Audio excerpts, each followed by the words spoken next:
Berdoa sekali lagi.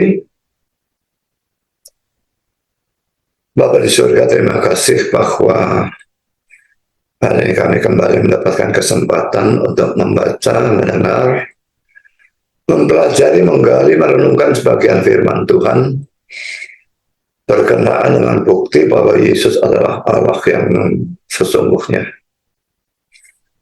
Kami sekali lagi mohon supaya Kau hadir di sini maupun di gereja dan dimanapun ada orang yang mengikuti kebaktian ini. Dan kiranya Kau memimpin, mengarahkan, memberkati acara firman baik penyampaian maupun penerimaan. Dan tolong hamba mudah menyampaikan, berikan pimpinan, berikan kata-kata, berikan pengurapan, dan berikan hikmat untuk bisa mempermudah bagian yang sukar ini, supaya semuanya bisa disampaikan dengan sebaik-baiknya, dengan benar, dan dengan sejelas-jelasnya. Juga lengkapi bungkus firman-Mu dengan kuasa dan pekerjaan Roh-Mu, karena tanpa itu semua akan sia-sia.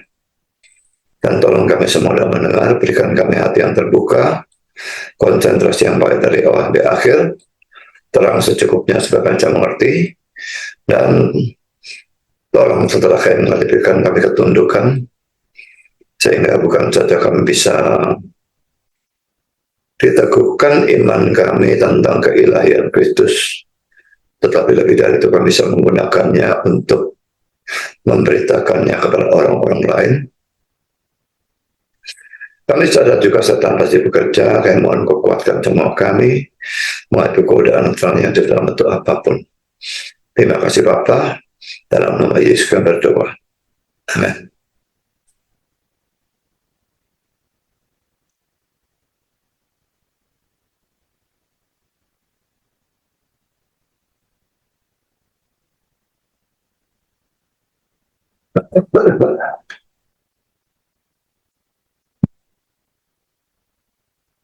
Saudara Chandra memberikan laporan ada beberapa orang yang memberikan WA bahwa khotbah ini tidak menarik. Yang 1 ayat 1 saya kira tidak tahu, yang Yesaya 9 ayat 5. Saudara perlu tahu ya, saya tidak berminat memberikan khotbah yang menarik. Ada banyak khotbah lain yang jauh lebih menarik, tapi tidak ada isinya. Saya berminat memberikan khotbah yang benar. Saya berminat memberitakan kebenaran. Tidak peduli itu menarik atau tidak menarik. Kalau saudara merasa tidak menarik dan saudara ingin yang menarik dari pengkhotbah lain, saudara, banyak menarik, tidak ada isinya, dan saya kepingin tahu saya belajar di sana dapat apa. Memang saya mengangkat khotbah ini, ada bagian-bagian yang cukup banyak yang saya buang untuk mempersingkatnya. Jadi sebetulnya mungkin kalau saya beritakan semua menjadi 6 session ya, tapi ini cuma menjadi 4, dan ini saya kira adalah yang terakhir dari yang 1 ayat 1. Setelah itu kita ganti ayat, tapi tetap membahas secara doktrinal bahwa Yesus adalah Allah. Jadi kalau doktrin dianggap tidak menarik, ya carilah pengkhotbah yang lain.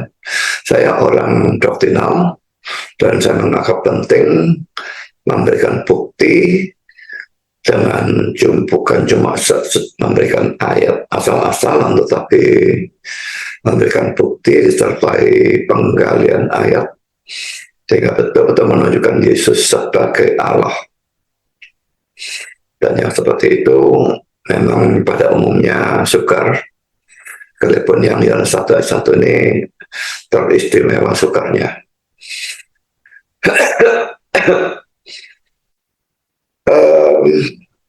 Juga saya sudah pernah katakan dalam PA kemarin bahwa kalau saudara orang Kristen sungguh-sungguh, maka saudara disebut murid. Dan tidak ada murid yang mau pelajaran yang gampang terus. itu murid yang gak niat sekolah, lebih baik drop out saja. Kalau murid yang sungguh-sungguh niat belajar, dia harus mau belajarnya makin lama makin sukar. Bayi juga makanan yang makin lama makin keras dan makin lama makin banyak. Kepingin sedikit terus dan susu terus, itu bukan bayi, tidak tahu apa namanya. Jadi baik bayi maupun murid itu masih bertumbuh,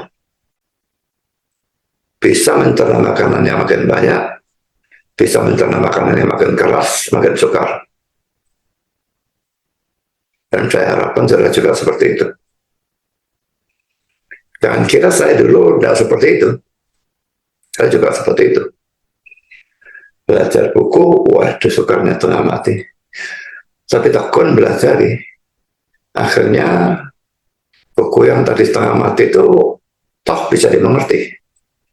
Ganti buku lain lebih sukar lagi, terulang hal yang sama. Jadi terus punya ketekunan dan kerajinan, itu sesuatu yang dibutuhkan dalam mendengar firman atau belajar firman. Kalau sudah tidak punya itu, yang saya khawatirkan saudara murtad. Dan kalau saudara murtad, saudara pergi ke neraka selama-lamanya. So, jadi ini adalah sesi yang keempat ya, dari Yohanes 1 ayat 1. Bukti-bukti bahwa Yesus adalah Allah. Saya mengulang sedikit apa yang kita pelajari ya. Yohanes 1 ayat 1, pada mulanya adalah firman, firman itu bersama-sama dengan Allah, dan firman itu adalah Allah. Kita hanya membahas bagian yang terakhir nih ya. And the word was God. Perhatikan semua terjemahan bahasa Inggris menerjemahkan and the word was God. Dalam terjemahan Yunani kai theos dan hologos ya. And ya, kai theos dan hologos.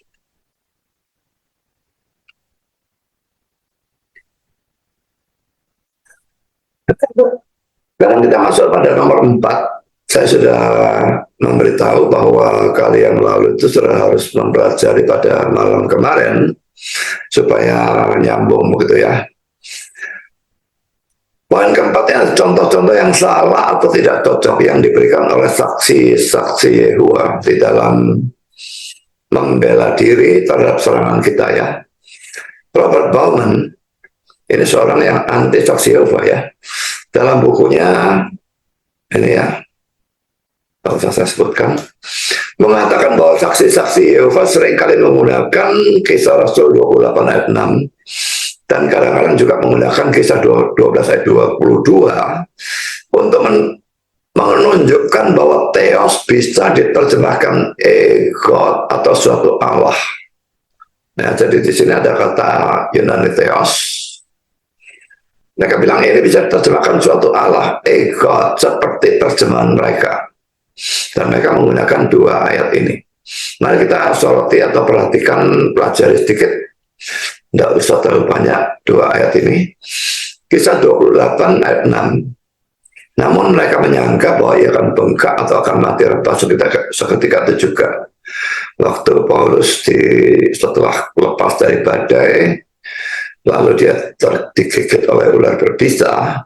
Orang-orang menyangka dia akan bengkak, mati rebah ketika itu juga. Tapi sudah lama menanti-nanti mereka melihat bahwa tidak ada apa-apa yang terjadi padanya. Maka sebaliknya mereka berpendapat bahwa ia seorang dewa. Dalam King James dan New World Translation, kitab sucinya Saksi Yehuwa, diterjemahkan God atau suatu Allah. Tapi Bauman menjawab ini dengan dua hal sebagai jawaban ini ya.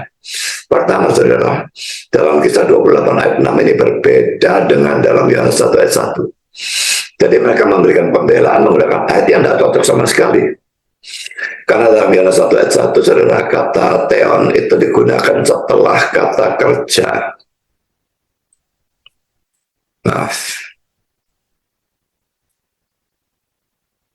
Bukan dalam Yohanes 2. Ya, dalam Kisah 28 ayat 6, mari kita lihat ya.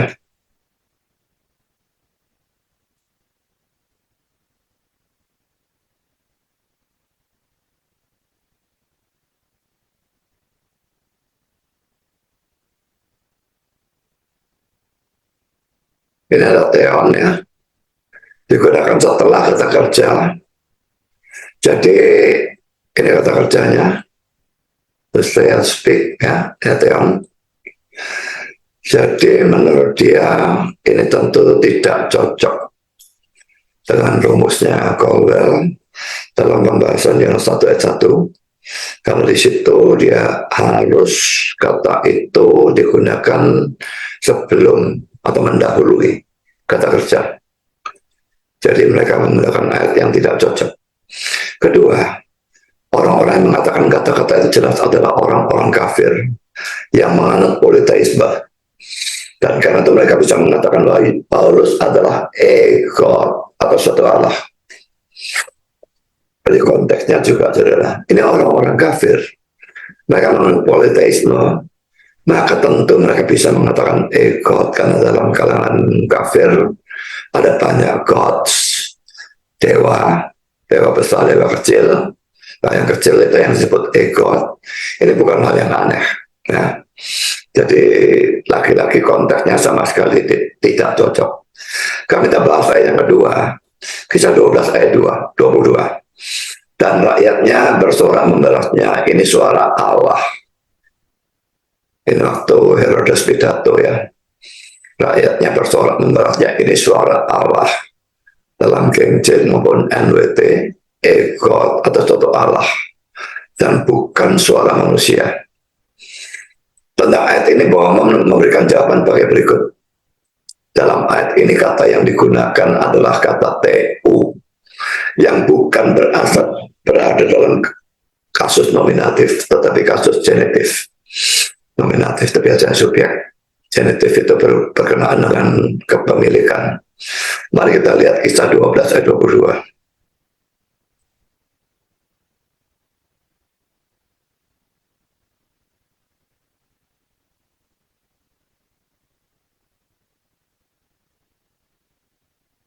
TU ya, ini ngerti, ini juga TU, tapi terjemahnya ada perbedaan ya. Tapi nah masalahnya TU, ini juga TU. Jadi kalau rumusnya Caldwell itu berlaku untuk kata benda yang ada dalam kasus nominatif. Tapi ini kasus genitif ya, TU itu genitif. Ya, bagian bawah noun genitif. Yang kedua, seruan atau teriakan dalam ayat itu tujukan kepada Herodes. Dan kalau jelas laki-laki harus diartikan sebagai Allah palsu, bukan Allah belas. Bahkan Herodes kok dia raja. Woman lalu menambahkan bahwa dalam perjanjian baru, kata Theos dalam bentuk tunggal selalu menunjuk kepada Allah yang benar atau kepada Allah palsu. Saya berikan sederetan ayat yang saudara bisa baca sendiri. Dan kalau kata Theos itu menunjuk kepada Allah palsu, konteks selalu menunjukkan hal itu dengan jelas. Demikian juga kalau konteksnya itu menunjukkan kepada Yesus atau Allah yang sejati, konteksnya menunjukkan secara jelas. Kata Theos bentuk tunggal ini tidak pernah digunakan untuk menunjuk kepada God atau suatu Allah yang bukan Allah yang benar dan juga bukan Allah yang palsu. Apa yang berada di antara Allah yang benar dan Allah yang palsu tidak pernah ada dalam seluruh Alkitab. Karena itu bagaimana mungkin saksi-saksi Yehova menerjemahkan Yohanes 1 ayat 1c sebagai God atau suatu Allah dan menafsirkannya sebagai Allah sekunder atau Allah kecil.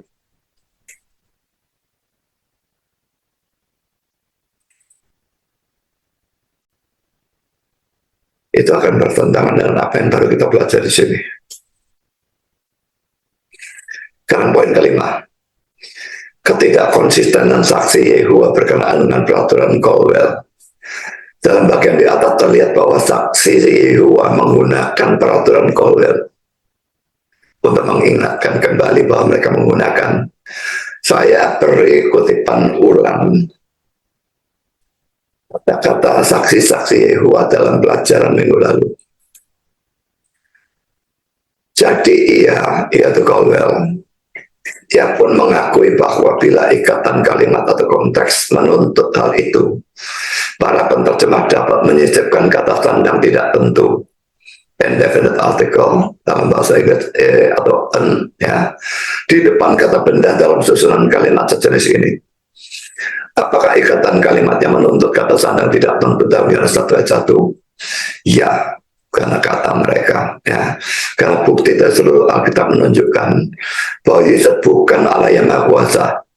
Jadi yang harus membimbing penerjemah dalam hal-hal seperti itu bukan peraturan tata bahasa dari Colwell yang meragukan, tapi ikatan kalimatnya atau konteksnya. Secara di sini dia menggunakan, tapi di bawah sini sebetulnya sudah mengatakan peraturan tata bahasa Colwell yang meragukan. Kalau meragukan, kenapa dia gunakan? Dan di sini lebih lagi, dalam bagian-bagian lain mereka menyerang peraturan tersebut dan menyebutnya sebagai peraturan yang meragukan dan dibuat-buat. Dan lalu menambahkan bahwa ikatan kalimat atau konteks lah yang harus menentukan penerjemahan bagian akhir dari Yohanes 1 ayat 1 tersebut. Ini kata-kata mereka. Di sini pula ikatan kalimatnya memberikan dasar untuk pengertian yang benar. Ayat itu berbunyi, firman itu bersama-sama dengan Allah. Jika bagian akhir dari Yohanes 1 ayat 1 dianggap mengartikan Allah sendiri, hal ini akan bertentangan dengan ungkapan sebelumnya yang mengatakan bahwa firman itu bersama-sama dengan Allah. Karena Yohanes 1 ayat 1 itu memperlihatkan bahwa firman itu bersama-sama dengan Allah. Ayat 1b ya tidak mungkin adalah Allah, melainkan suatu Allah atau ilahi, God atau divine. Jadi yang harus membimbing dan terjemah dalam hal seperti itu bukan peraturan tata bahasa dari Colwell yang meragukan, tetapi ikatan kalimatnya. Dan jelas dari banyak terjemahan-terjemahan yang menyisipkan kata sandang tidak tentu suatu atau dalam Yohanes 1 ayat 1 dan di ayat-ayat lain, bahwa banyak sarjana tidak menyetujui peraturan yang dibuat-buat seperti di atas. Demikian juga firman Allah. Jadi sekarang peraturan itu diserang, ada digunakan, karena diserang. Ini orang sesatnya ngomong seenaknya sendiri. Dan mengenai konteks dalam buku Bertukar Pikiran mengenai ayat-ayat Kitab Halaman 31, para saksi Yehua menambahkan bahwa terjemahan firman dalam kurung Yesus itu adalah Allah, bertentangan dengan Yohanes 1 ayat 18. Mengapa? Karena Yohanes 1 ayat 18 mengatakan bahwa tidak seorang pun yang pernah melihat Allah. Padahal banyak orang pernah melihat Yesus. Nah, kalau Yesus itu adalah Allah, Yohanes 1 ayat 18 bilang tidak seorang pun yang pernah melihat Allah kok. Jadi karena itu Yesus pasti bukan Allah. Kan saudara, saya berikan jawaban atas argumentasi mereka yang konyol itu ya. Pertama, poin A berkenaan dengan peraturan Colwell. Pertama, sikap dari saksi Yehua yang ini, sikap dari saksi Yehua ini betul-betul sangat tidak konsisten atau plan-plan. Kalau mereka mengakui peraturan Colwell, mengapa di sini mereka menyerangnya? Kalau mereka tidak mengakuinya, mengapa tadi di atas mereka menggunakannya? Kalau tidak ngaku ya jangan gunakan. Kalau ngaku ya jangan diserang. Poin kedua, bahwa ada banyak sarjana yang tidak menyetujui peraturan Colwell itu, dan bahwa ada banyak terjemahan yang mendukung pandangan saksi Yehua, sama sekali tidak menunjukkan bahwa saksi Yehua memang benar dan Colwell salah. Pertama, sarjana yang bagaimana yang mereka maksudkan?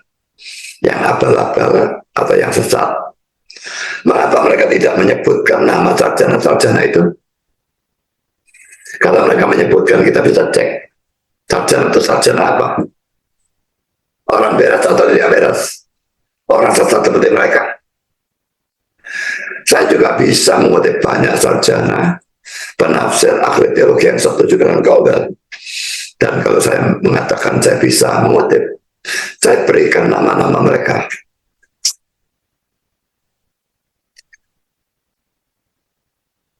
Seperti Robert M. Bowman Jr. yang saya kutip bolak-balik, James Hope Morton, Ada Robertson, ini ahli bahasa Yunani abad ke-20, Dana NNT, dan sebagainya. Dan saya juga bisa mengutip banyak sarjana atau penafsir atau ahli teologi yang setuju dengan penerjemahan yang umum dari Yohanes 1 ayat 1. Firman itu adalah Allah. Seperti Calvin, William Hendrickson, Alan Clark, Leon Morris, E. Strong, dan sebagainya. Juga berbagai Alkitab bahasa Inggris seperti King James, ESV, RSV, NIV, NASB, New King James, YLT, yang menerjemahkan secara seragam, yaitu the word was God. Firman itu adalah Allah. Kalau jawaban saya berkenaan dengan konteks, saudara. Poin B ya. Pertama, para saksi itu mengatakan bahwa jika Yohanes 1 ayat 1c itu diterjemahkan firman itu adalah Allah, maka bagian itu akan bertentangan dengan kata-kata firman itu bersama-sama dengan Allah dalam Yohanes 1 ayat 1b. Bersama-sama dengan Allah, dia adalah Allah, jadi Allah bersama-sama dengan Allah. Mereka anggap itu bertentangan, dan itu mereka katakan tidak sesuai dengan konteksnya. Ini merupakan kata-kata yang bodoh, karena dua kalimat itu atau dua anak kalimat itu, Yohanes 1 ayat 1b dan Yohanes 1 ayat 1c, hanya akan bertentangan bagi orang-orang yang menganut monoteisme mutlak, yang adalah doktrin yang salah atau sesat. Memang kalau firman-Nya adalah Allah, lalu firman itu bersama-sama dengan Allah. Kalau monoteis mutlak, ya ini sudah jelas salah. Tapi yang salah ayatnya atau monoteis mutlaknya. Kita tidak percaya monoteis mutlak. Kita monoteis tidak mutlak. Kita tidak percaya tiga Allah, kita percaya satu Allah. Tapi ada tiga pribadi dalam satu Allah itu, biarpun hanya ada satu hakikat. Jadi kalau kita mempelajari doktrin Allah Tritunggal, dua bagian itu justru menjadi harmonis. Bagian pertama yaitu ayat 1b menunjukkan perbedaan pribadi. Firman bersama-sama dengan Allah. Ini ada Bapa. Bersama-sama. Jadi ada dua pribadi. Sedangkan bagian kedua, firman itu adalah Allah. Menekankan kesatuan hakikat. Atau bisa juga dikatakan bahwa bagian pertama, ayat 1b, menunjukkan bahwa Yesus dan Bapa adalah pribadi yang berbeda, distinct. Ya. Sedangkan bagian kedua, ayat 1c, menunjukkan bahwa sekalipun Yesus bukan Bapa, tetapi dia juga adalah Allah. Bapa, Allah Bapa, Yesus Allah Anak, Allah Anak, Roh Kudus Allah Roh Kudus, tapi itu tidak dibicarakan di sini. Dia tetap Allah. Karena itu bisa bersama-sama, firman bersama-sama dengan Allah, yang Bapa. Tidak ada masalah kalau kita percaya itu enggak. Kita lihat Yohanes 1 ayat B, 1b dan c. Firman itu bersama-sama dengan Allah, ini 1b. Lalu 1c, firman itu adalah Allah. Nah, kalau firman adalah Allah, kalau kata firman di sini diganti dengan Allah, Allah itu bersama-sama dengan Allah. Bagi monoteis mutlak, maka kontradiksi. Bagi pemeluk Tritunggal, tidak ada kontradiksi. Allah itu bersama-sama dengan Allah. Yang ini adalah Allah Anak. Yang ini adalah Allah Bapa. Jadi memang Allah yang di sini dan Allah yang di sini itu berbeda. Ini Allah Bapa, ini Allah Anak. Kalau ini dikatakan sebagai Allah Bapa, Maka Logos adalah Allah Bapa. Jadi ajaran Sabellianisme, saudara. Jadi di sini Allahnya mesti dibedakan dengan Allah yang di sini. Pribadi yang berbeda. Sama-sama Allah, tapi pribadinya berbeda. Karena ini kata-kata Calvin, supaya tidak ada keraguan yang tersisa berkenaan dengan hakikat ilahi Kristus. Sang penginjil, maksudnya Rasul Yohanes, menegaskan dengan jelas bahwa ia adalah Allah. Karena hanya ada satu Allah, maka kesimpulannya bahwa Kristus adalah dari hakikat yang sama dengan Bapa. Tapi bahwa dalam hal tertentu ia berbeda. Beda itu bukan different, tetapi distinct, ya, dengan Bapa. Distinct itu sudah berulang kali saya jelaskan. Kalau saya punya 2 gelas aqua, ini bukan different, tapi distinct. Mereka sama sifat-sifatnya, warnanya sama, gelasnya dari plastik, dan semuanya sama. Tapi ini bukan ini, dan bukan ini. Itu artinya distinct. Ya. Tapi kalau saya punya satu gelas aqua, saya punya satu gelas lagi orange juice, ini different. Rasanya beda, warnanya beda, dan sebagainya. Kalau poin kedua, konteks justru mendukung terjemahan firman itu adalah Allah. Karena poin A, dalam Yohanes 1 ayat 1a sudah dikatakan bahwa firman itu ada pada mulanya. Yang bisa ada pada mulanya itu minus tak terhingga sebetulnya, ya. Itu menunjukkan kekekalan dari firman, dan kekal ke minus tak terhingga itu hanya untuk Allah. Malaikat dan manusia dan setan dan sebagainya kekal ke sana, tapi tidak kekal ke minus tak terhingga. Hanya Allah yang kekal minus tak terhingga. Semua yang lain diciptakan sehingga semua punya titik awal. Tapi firman atau Logos atau Yesus sebagai Allah, dia sudah dikatakan ada pada mulanya, tak terhingga. Jadi ini menunjukkan dia Allah. Cocok kalau yang 1 ayat 1 saya dikatakan firman itu adalah Allah. Poin B, dan baru dalam Yohanes 1 ayat 3 dikatakan bahwa firman itu menciptakan segala sesuatu. Perhatikan, ya.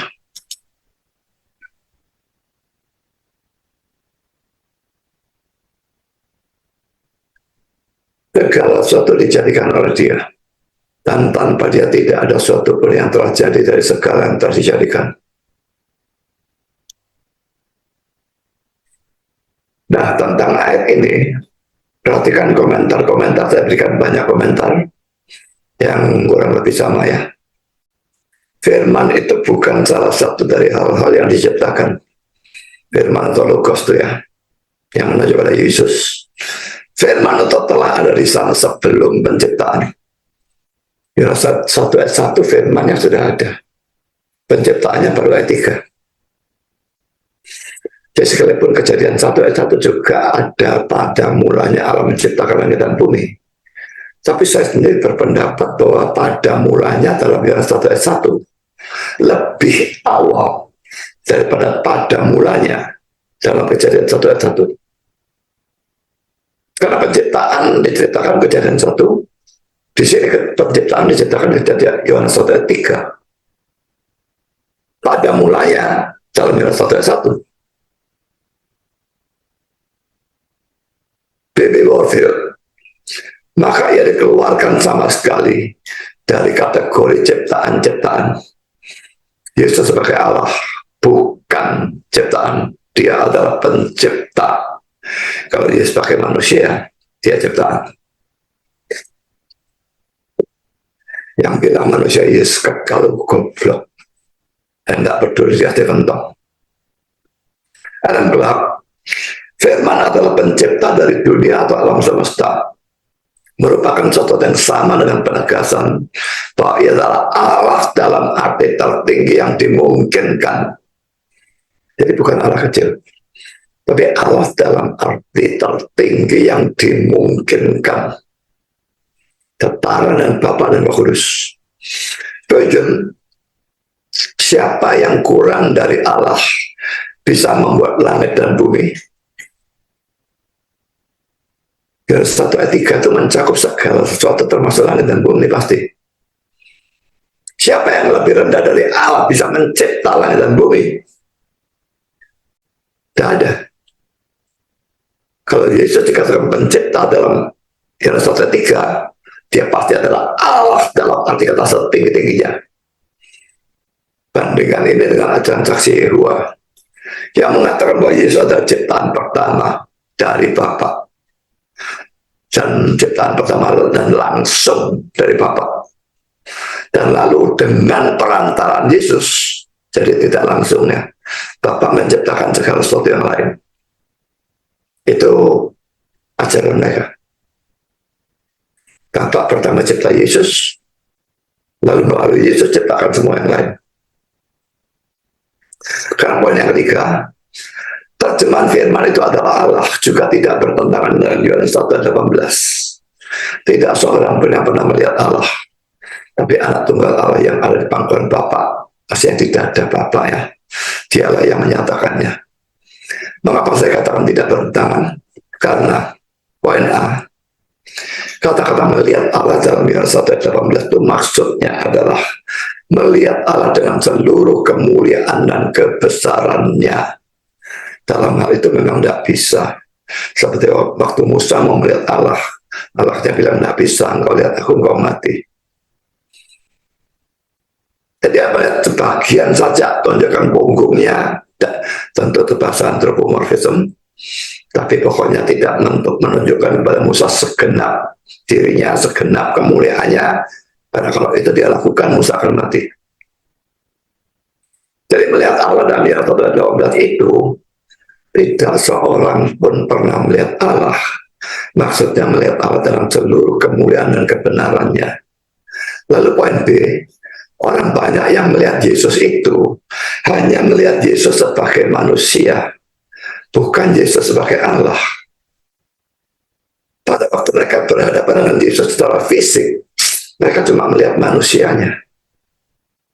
Anaknya tidak dikungkung di dalam manusia Yesus itu, tapi memenuhi seluruh alam semesta langit dan bumi tanpa batas, dan itu mereka tidak bisa lihat. Poin C, Yohanes 1:18 sebetulnya juga menunjukkan Yesus sebagai Allah. Ini terlihat. Poin pertama, sebutan anak tunggal untuk Yesus itu dalam Yohanes 1:18 seharusnya terjemahan yang paling benar adalah satu-satunya Allah yang diperanakkan. Dan terjemahan dari NESB, juga NWT dan TDP punyanya saksi Yehova. Hanya kalau mereka hanya huruf kecil. Ya, kalau terjemahan dari NESB hanya huruf besar, dan itu yang benar. Ini akan saya bahas belakangan ya, mungkin minggu depan. Poin kedua, kemahadaan Yesus juga ditunjukkan oleh ayat ini.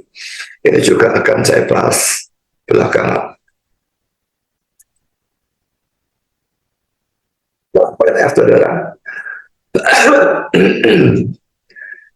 Kata sandang tertentu atau tidak tertentu dalam bahasa Yunani dan hubungannya dengan kata Allah.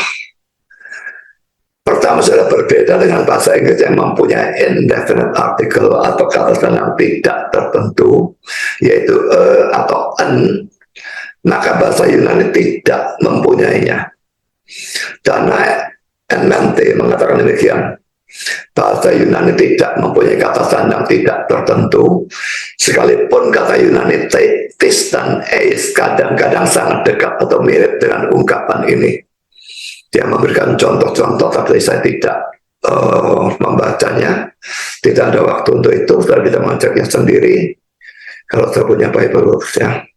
Yang kedua, fungsi atau kegunaan dari kata sandang tertentu dalam bahasa Yunani. Tempoh hari kita sudah mempelajari kata sandang tertentu dalam bahasa Inggris. Tapi sekarang kita mempelajari fungsi kegunaan kata sandang tertentu dalam bahasa Yunani. Dan ayat nanti ini mengatakan fungsi dari kata sandang tertentu adalah untuk menunjukkan suatu objek atau untuk menarik perhatian kepada objek itu.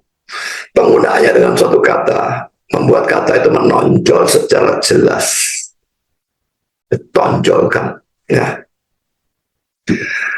Ketika digunakan atau tidak digunakannya definite artikel atau kata sandang tertentu dalam bahasa Yunani. Poin A, ada atau tidaknya kata sandang tertentu dalam bahasa Yunani tidak selalu sama dengan terjemahannya dalam bahasa Inggris. Dua bahasa memang tidak bisa semuanya sama gitu, saudara ya. Ini pakai kata sandang tertentu, ini pakai juga, tidak bisa seperti itu. Bahkan Yunani tidak punya kata sandang tidak tertentu.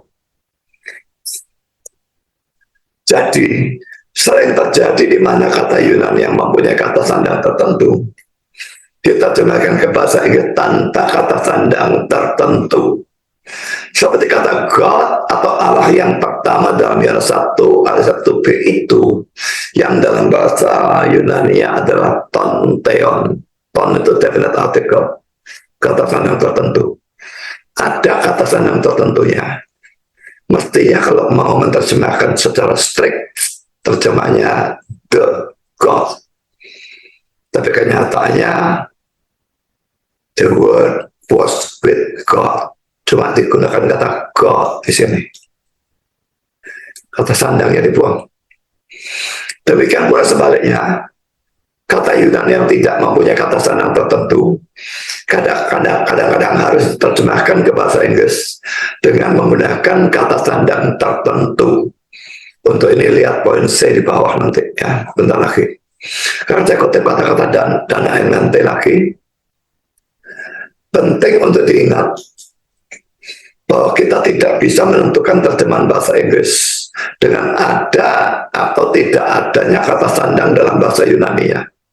Kadang-kadang kita harus menggunakan kata sandang dalam terjemahan bahasa Inggris pada waktu kata sandang itu tidak digunakan dalam bahasa Yunani ya. Dan kadang-kadang kekuatan dari ungkapan dari kata sandang bahasa Yunani bisa diterjemahkan dengan paling baik oleh suatu kata benda yang tidak mempunyai kata sandang dalam bahasa Inggris. Jadi kadang-kadang Yunani pakai kata sandang diterjemahkan ke Inggris, kata sandangnya dibuang. Kadang-kadang Yunani tidak punya kata sandang diterjemahkan ke Inggris, harus pakai kata sandang, kalau tidak kalimatnya bunyi jadi aneh. Karena poin B, kalau suatu kata benda dalam bahasa Yunani mempunyai kata sandang tertentu, maka benda itu pasti tertentu. Tetapi sebaliknya, kalau suatu kata benda tidak mempunyai kata sandang tertentu, maka bendanya bisa tertentu, bisa tidak. Karena nanti mengutip kata-kata A.P. Robertson, pada waktu kata sandang itu muncul, objeknya pasti tertentu. Pada waktu kata sandang itu tidak digunakan, objeknya bisa tertentu atau tidak tertentu. Karena poin C,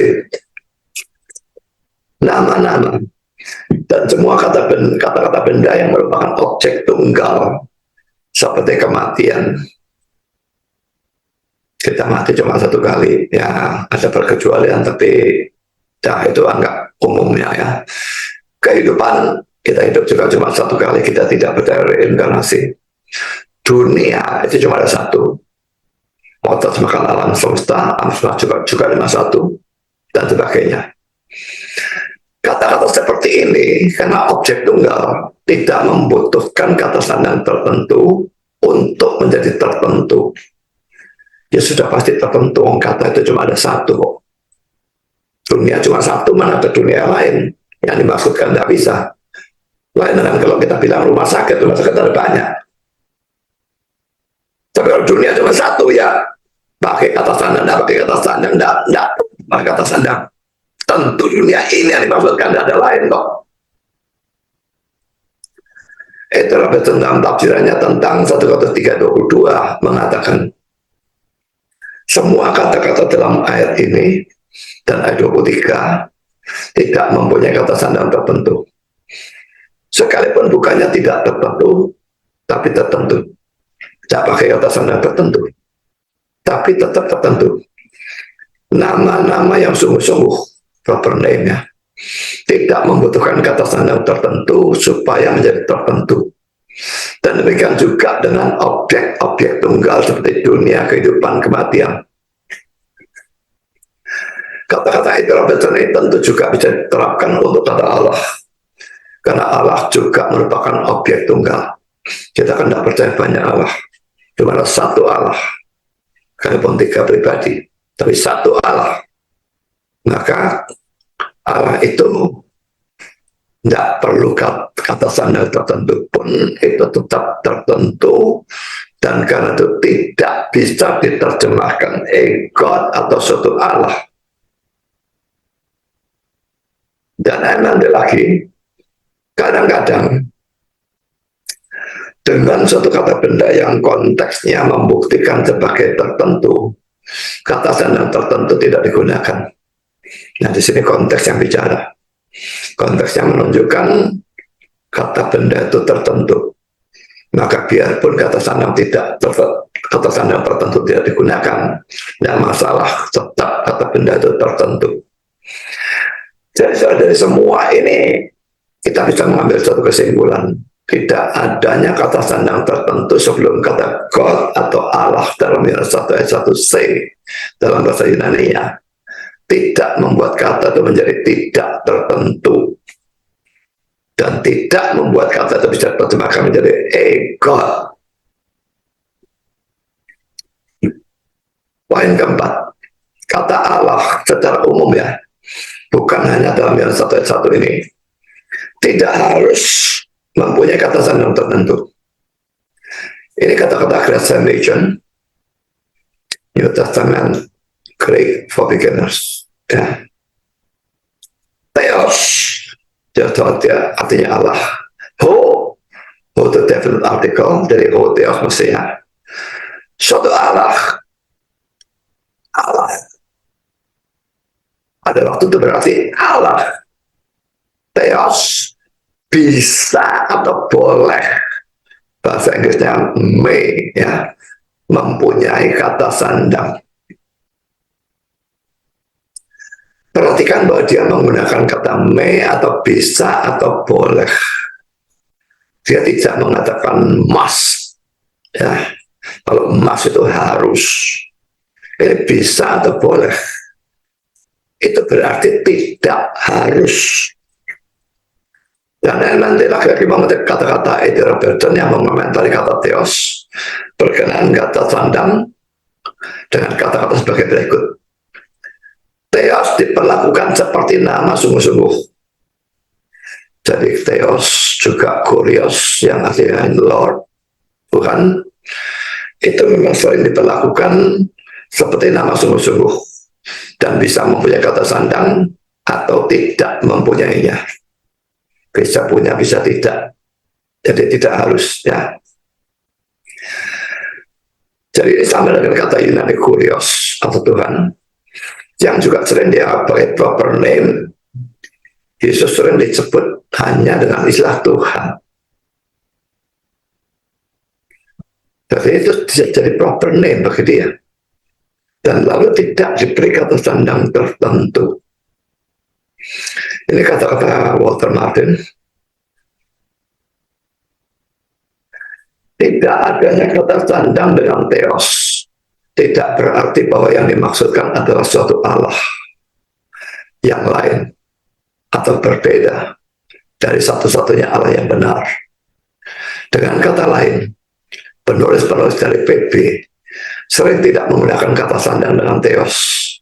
Tetapi artinya sangat jelas dalam konteks, yaitu bahwa satu-satunya Allah yang benar yang dimaksudkan. Sebagai catatan saudara, saya bisa periksa sendiri dalam Isod dulu, tulis kata Allah dalam perjanjian baru saja. Saudara lihat ratusan kali penggunaannya. Lalu cek satu persatu dalam Bible Books. Ada ratusan kali penggunaan kata Allah tanpa menggunakan definite article atau kata sandang tertentu. dalam perjanjian baru. Apakah semua itu harus terjemahkan ego seperti saksi Yehova menerjemahkannya ada 1 ayat 1c? Kalau itu terjemahkan ego, semua terjadi kekonyolan yang luar biasa. Kalau poin kelima, perbedaan antara kata Allah yang menggunakan kata sandang tertentu dan kata Allah yang tidak menggunakannya. Dan nanti mengatakan bahwa kata Allah atau theos yang tidak menggunakan kata sandang tertentu menunjukkan hakikat ilahi. Sedangkan kalau kata Allah atau theos menggunakan kata sandang tertentu menunjukkan kepribadian ilahi. Ini kata-kata dia. Tanpa kata sandang, kata theos menunjuk kepada hakikat ilahi. Sedangkan dengan kata sandang, kepribadian ilahi yang secara terutama dituju atau dipertimbangkan. Dia lalu memberikan contoh dalam Yohanes 1 ayat 1b, firman itu bersama-sama dengan Allah. Kata Allah menggunakan kata sandang tertentu dalam 1b ya. Dan ini berarti bahwa firman atau Yesus itu mempunyai persekutuan dengan pribadi dari Bapa. Waktu dikatakan firman itu bersama-sama dengan Allah. Allahnya pakai apa sandang? Jadi pribadi. Ini pribadi ada satu persekutuan bersama-sama dengan. Tapi dalam Yohanes 1 ayat 1c, firman itu adalah Allah. Kata Allah tidak menggunakan kata sandang tertentu, hanya theos, bukan hotheos. Ya. Dan ini berarti bahwa Yesus berpartisipasi dalam hakikat ilahi. Sama-sama mempunyai hakikat ilahi yang persis sama dengan Bapa. Karena nanti lagi, theos muncul tanpa kata sandang.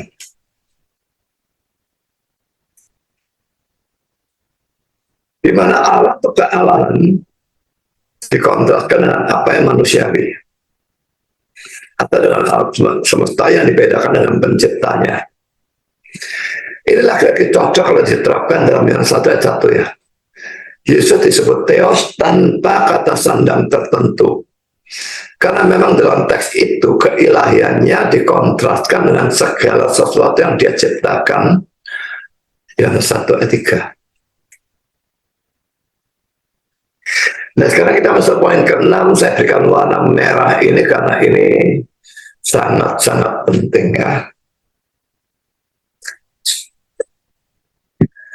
Mungkin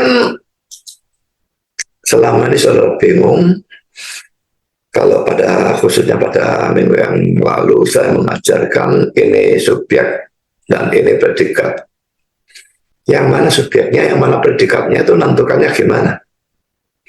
Nah ini rumusnya ya. Tidak adanya definite artikel atau kata sandang tertentu sebelum kata Allah dalam Yohanes 1 ayat 1 menunjukkan bahwa theos adalah predikat. Jadi kalau tidak ada kata sandangnya, itu predikatnya. Dan adanya definite artikel sebelum kata logos menunjukkan bahwa logos adalah subjeknya. Mari kita lihat lagi yang 1 ayat 1 ya. Kita cuma menyoroti bagian terakhir ya. Kai theos and hologos. Tidak peduli theosnya ada lebih dulu daripada logos. Tapi yang menentukan subjek yang mana, predikat yang mana adalah ada atau tidak adanya kata sandang. Logos punya kata sandang, maka ini subjeknya. Theos tidak punya kata sandang, maka ini predikatnya. Jadi menerjemahkannya, and the word was God. Bukan diterjemahkan, and God was the word. Tidak boleh. Jadi hologosnya ini subjek. Jadi dituliskan, and the word was God. Jadi perhatikan yang punya kata sandang itu subjek, yang tidak punya kata sandang itu predikat. Ya, karena itulah Yohanes 1:1 tidak boleh terjemahkan Allah adalah firman itu, tapi harus terjemahkan firman itu adalah Allah. Strong seorang ahli teologi, dia mengatakan demikian dalam Yohanes 1:1. Theos and Hologos, Theos and Hologos, firman itu adalah Allah. Tidak adanya kata sandang menunjukkan Theos sebagai predikat. Bandingkan Yohanes 4:24, pneuma Hotheos, Allah adalah roh. Laki-laki Hotheosnya pakai kata sandang, itu subjeknya. Pneuma tidak pakai kata sandang, itu predikatnya. Ya. Predikat ini mendahului kata kerja sebagai penekanan untuk menunjukkan kemajuan pemikiran dari ayat itu. Logos itu bukan hanya bersama-sama dengan Allah, tetapi Logos itu adalah Allah. Hanya Logos, the word atau firman, bisa menjadi subjek. Karena dalam seluruh pengantar atau pendahuluan dari Injil Yohanes, pendahuluan Injil Yohanes itu Yohanes 1:1-18. Pertanyaannya bukanlah siapa Allah itu, tapi siapa Logos itu. Jadi kalau saya perhatikan seluruh pembacaan pendahuluan itu, 14-nya firman atau Logos itu menjadi manusia diam di antara kita. Jadi memang teks itu menjelaskan siapa Logos itu. Bagaimana subjeknya bisa adalah Allah? Tidak bisa. Ditambah lagi Logosnya menggunakan definite article, itu pasti subjeknya. Karena nanti kata sandang kadang-kadang membedakan subjek dari predikatnya dalam satu kalimat yang menggunakan kata kerja to be. Dalam Yohanes 1:1, kai theos and hologos, dan firman itu adalah Allah. Kata sandang itu menunjukkan subjeknya dalam contoh-contoh ini. Poin ketujuh ini juga sangat-sangat penting. Ya, kalau poin ke-6 saya kira tidak sukar. Pokoknya yang punya kata sandang itu subjeknya.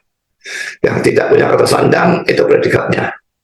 Jadi dalam menerjemahkan Yohanes 1:1c, kai theos and hologos, hologos ini subjeknya. Theos predikatnya. Jadi harus diterjemahkan dan firman itu adalah Allah. Nah sekarang kita masuk pada poin ke-7, lagi-lagi membahas saksi Yehova, dan ini penting sekali saudara ya. Pembahasan ajaran saksi-saksi Yehova yang menganggap bahwa kedua kata Logos dan Theos dalam Yohanes 1:1c harus menggunakan definite article atau kata sandang tertentu. Ya, kita lihat lagi. Kai theos and hologos, ini hologos punya kata sandang, theosnya tidak punya. Dia menuntut theos ini juga diberi kata sandang tertentu. Jadi mestinya kata mereka kai, ho, theos, and hologos. Kalau begitu baru artinya firman itu Allah besar. Tuh. Tuntutan konyol seperti ini menunjukkan mereka sama sekali tidak mengerti gramatika bahasa Yunani, atau mereka sengaja mau menipu orang yang tidak mengerti. Mengapa saya katakan seperti itu? Karena saudara, kalau kata firman dan Allah dalam Yohanes 1:1c, kedua-duanya menggunakan definite article, maka bagaimana kita menentukan mana subjek dan mana predikat? Tadi dari nomor 6 kita tahu kalau ada definite artikelnya itu subjeknya, yang tidak punya definite artikel itu objeknya. Karena mereka menuntut dua-dua pakai kata sandang tertentu, maka bagaimana kita tahu mana subjek dan mana predikat? Kalau dua-dua menggunakan kata sandang tertentu, maka subjek dan predikatnya bisa dibolak-balik. Jadi kita bisa menerjemahkan firman itu adalah Allah. Dalam hal ini firman itu adalah subjeknya. Atau kita bisa menerjemahkan Allah itu adalah firman. Dalam hal ini Allah itu subjeknya. Dengan demikian terjadi pencampur adukan antara firman dan Allah dengan Allah. Sehingga Yohanes 1 ayat 1 ini akan mendukung ajaran sesat dari kelompok yang akan debat dengan saya, Sabellianisme.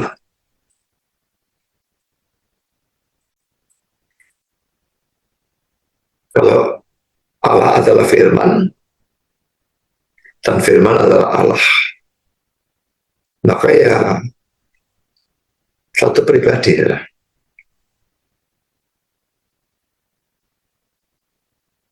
Dan Allahnya itu dalam Yohanes 1 ayat 1b dan Yohanes 1 ayat 1c itu sama jadinya.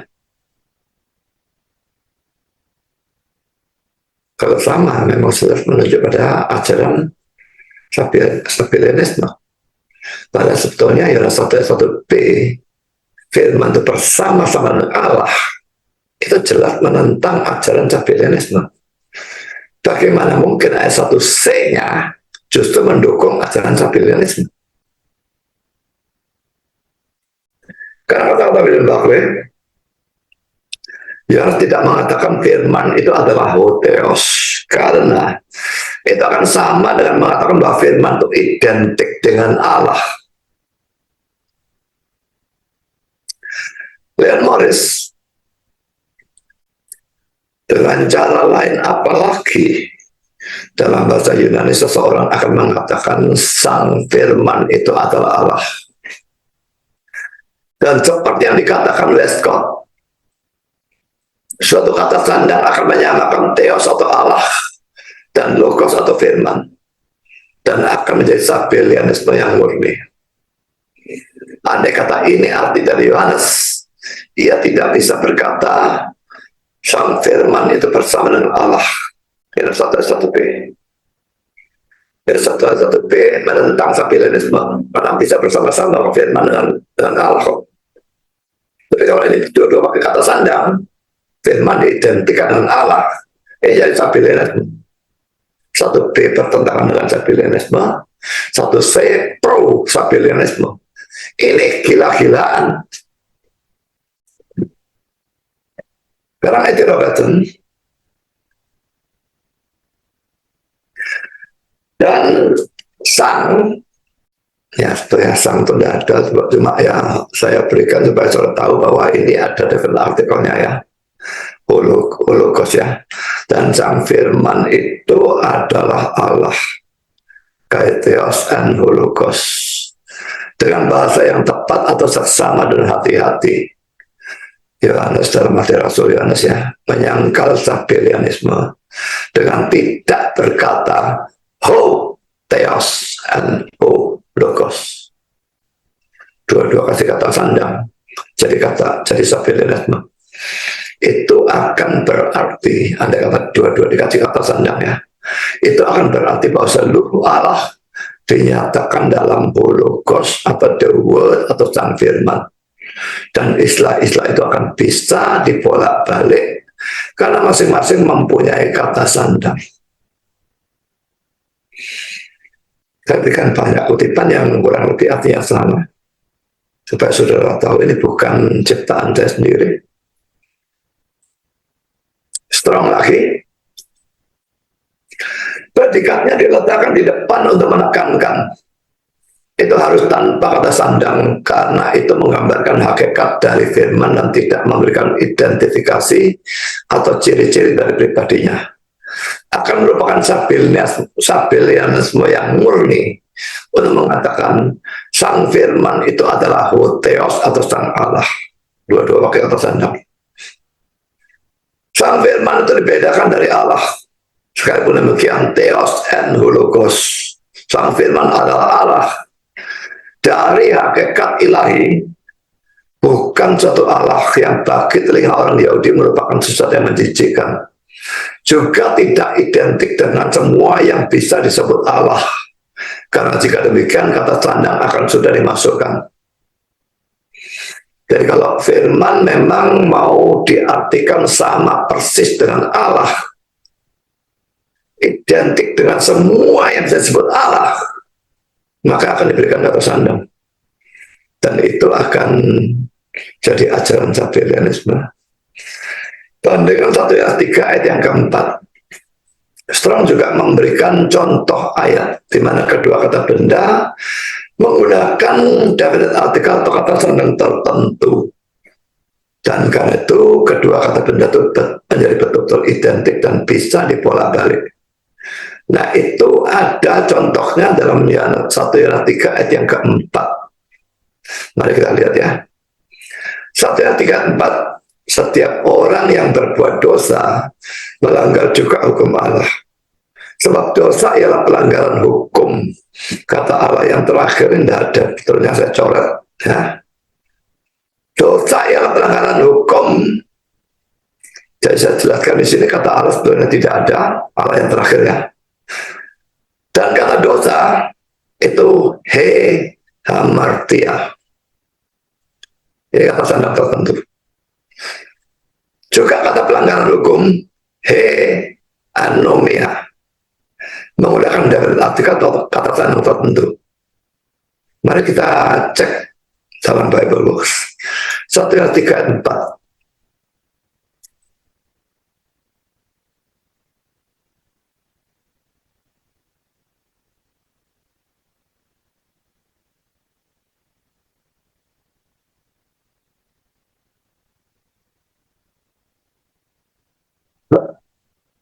Ya, he amartia estin he anomia. Jadi dua-dua pakai kata sandang tertentu, dan karena itu dosa dan pelanggaran hukum itu betul-betul identik. Dan memang ya kita bisa mengatakan dosa itu apa? Ya dosa kalau saudara melanggar hukum. Pelanggaran hukum itu apa? Pelanggaran hukum itu dosa.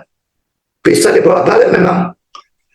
Jadi bisa diartikan pelanggaran hukum adalah dosa. Bisa juga dikatakan dosa adalah pelanggaran hukum. Dua-duanya betul-betul identik karena kedua kata menggunakan kata sandang tertentu. Dan itu yang akan terjadi seandainya dalam Yohanes 1 ayat 1c kata theos menggunakan definite artikel ho, maka bisa diartikan firman adalah Allah dan Allah adalah firman. Kasus lain yang serupa dalam Lukas 8 ayat 11, benih itu ialah firman Allah. The seed is the word of God. The seed is the word of God. Hosporos estin hologos toteu. Di sini baik kata benih, hosporos untuk kata sandangnya, maupun kata firman, hologos, mempunyai definite artikel atau kata sandang tertentu, sehingga bisa terjemahkan firman Allah adalah benih. Kalau di sini terjemahkan benih itu ialah firman Allah. Tapi kalau karena dua-dua punya kata sandang, bisa juga diterjemahkan firman Allah adalah benih. Mari kita lihat Lukas 8 ayat yang ke-11.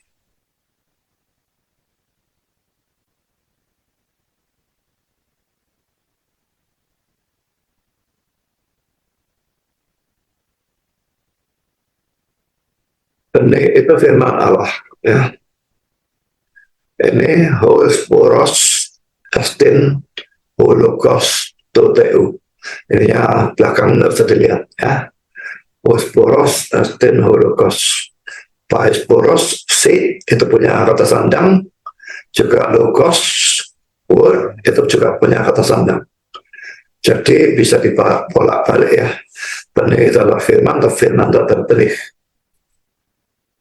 Karena itu Robertson, kata sandang dengan subjek maupun predikat seperti di sini berarti bahwa mereka bisa dibolak-balik dan bisa ditukar tempatnya. Firman Allah adalah benih. Karena nanti pada waktu kata sandang tertentu digunakan dengan predikat, itu menandakan keidentikannya yang hakiki dengan subjeknya. Karena itu he hamartia estin he anomia. He hamartia estin he anomia 1 Yohanes 3 ayat 4. Tadi sudah kita lihat ayatnya. membuat dosa identik dengan ketidaktaatan terhadap hukum. Dan nanti lagi, kata sandang tertentu kadang-kadang membedakan subjek dari predikat dalam satu kalimat yang menggunakan kata kerja to be atau adalah. Dalam Yohanes 1 ayat 1, Kaitheos and Logos, dan sang firman adalah Allah. Kata sandang tertentu yang menunjukkan subjeknya. Firman bukan seluruh dari Allah. Sebagaimana akan menjadi arti dari kalimat itu seandainya kata sandang tertentu juga digunakan dengan theos. Dalam satu ungkapan yang dapat dibalik, di mana subjek dan predikatnya dianggap bisa dibolak-balik, keduanya mempunyai kata sandang tertentu. Dan dengan 1 Korintus 15 ayat 56. Mari kita lihat ini langsung dua contoh dalam satu ayat ya. 1 Korintus 15 ayat 56.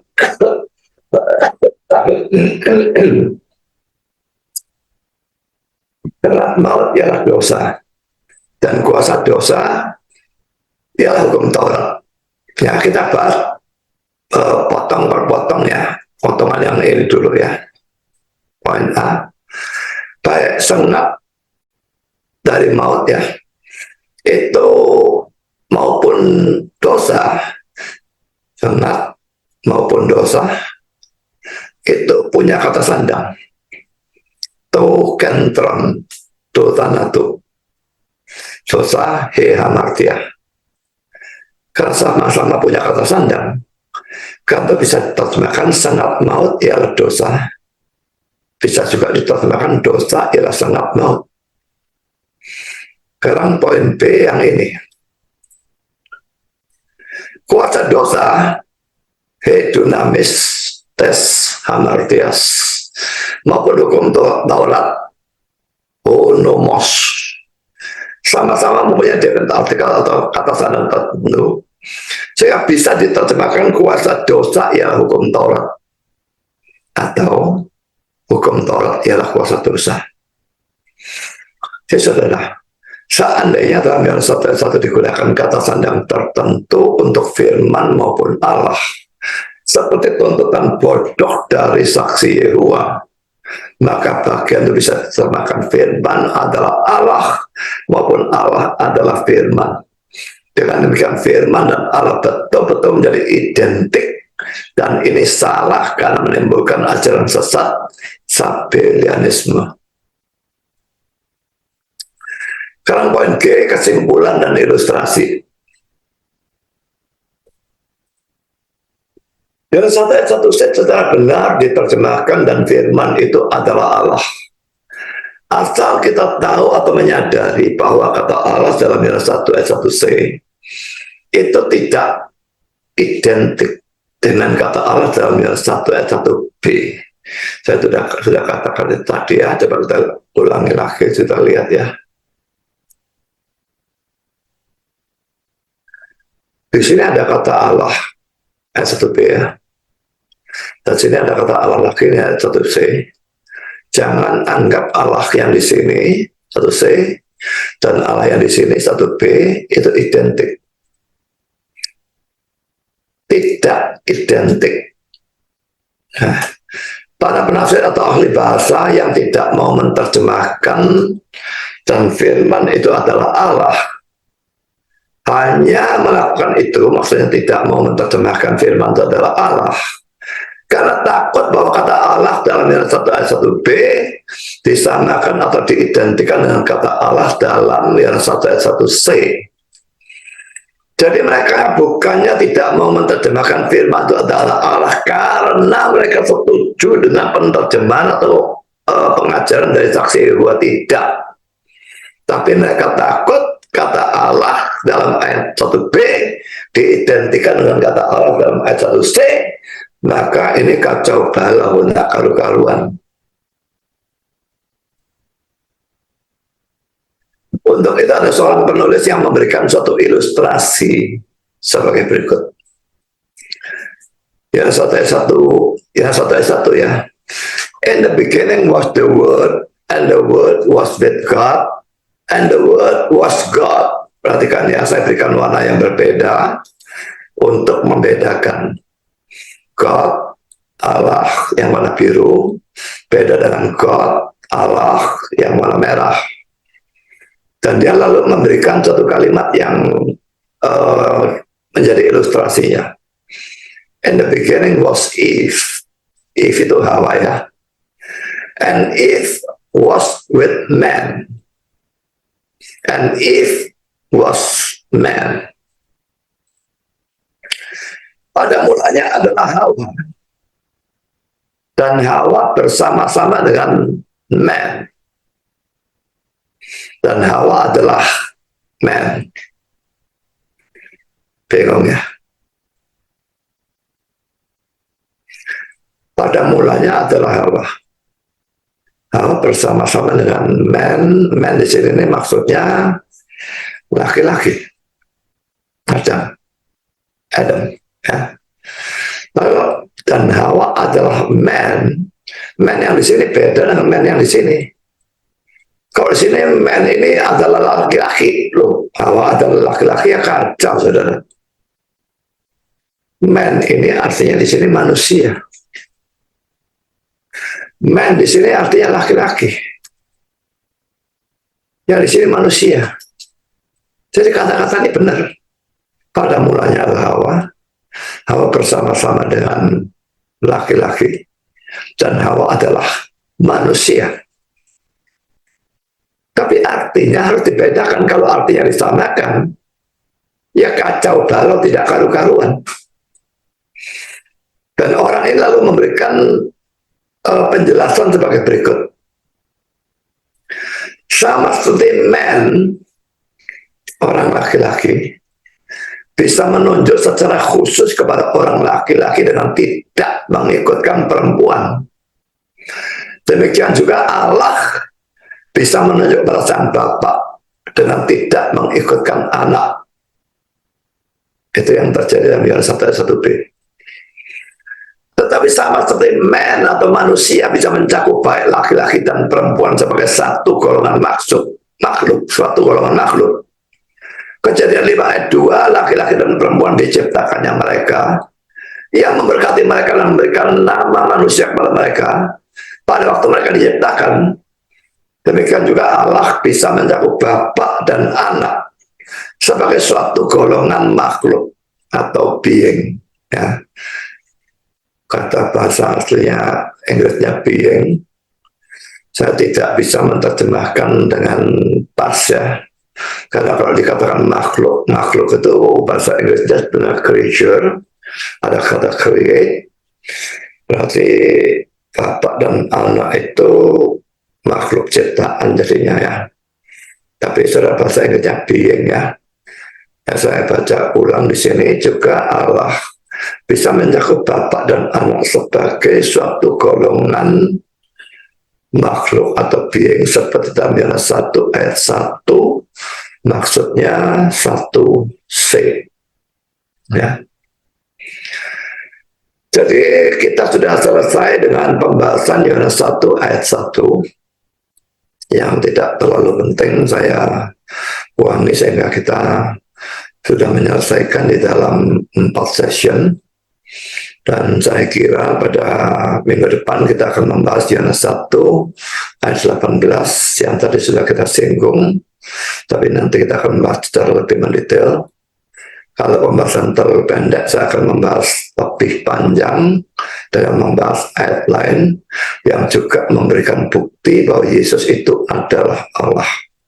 Tapi sampai di sini kita sudah punya 2 ya. Yesaya 9 ayat 5 dan Yohanes 1 ayat 1 itu membuktikan Yesus adalah Allah dalam arti kata yang setinggi-tingginya, dan bukan Allah kecil, God, seperti tafsiran atau pengajaran dari saksi Yehova.